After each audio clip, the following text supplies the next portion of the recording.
Salut, bienvenue sur Bonjour Fluency. On se retrouve aujourd'hui pour comprendre l'utilisation du pronom Y.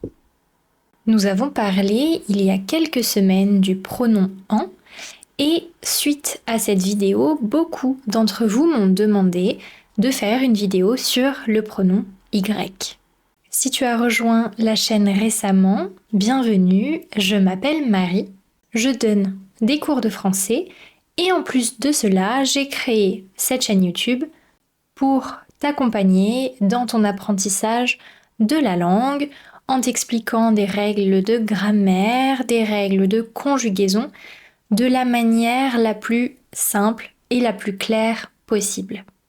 Et je te propose aussi des vidéos plutôt liées à la culture française et ce sont d'ailleurs des vidéos que j'aime beaucoup faire.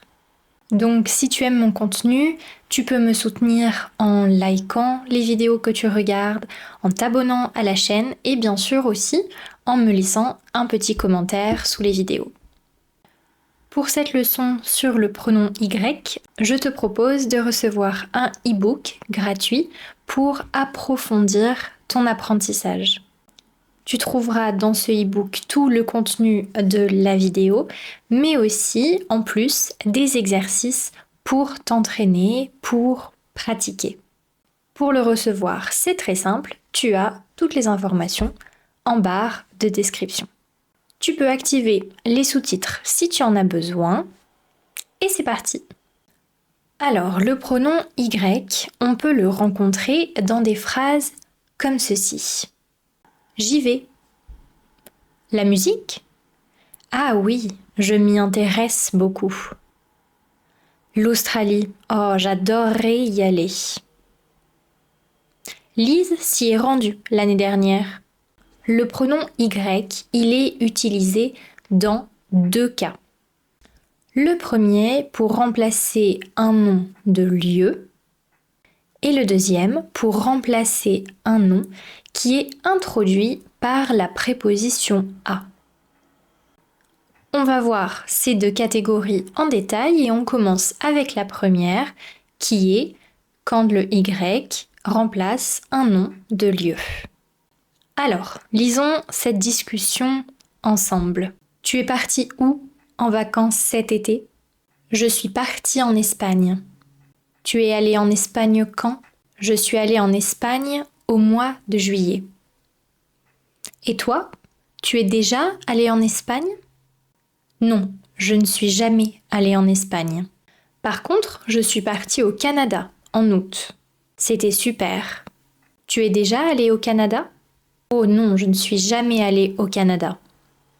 Mais j'aimerais beaucoup aller au Canada un jour.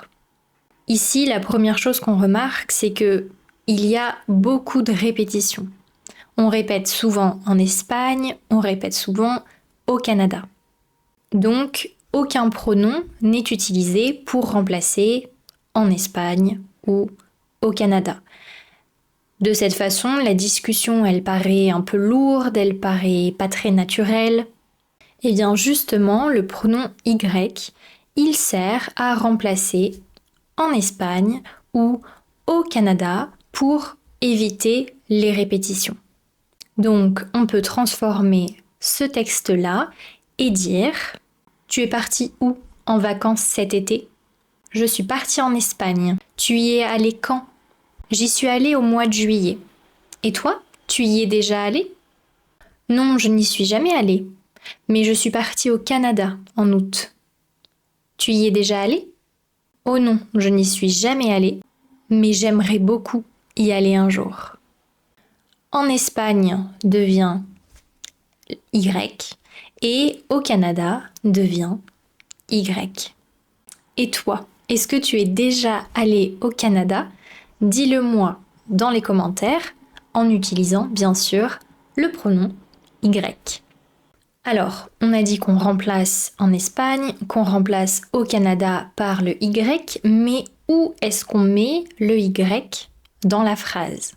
Comme pour tous les pronoms, le Y, il se place devant le verbe conjugué quand on est sur un temps simple par exemple, j'y vais.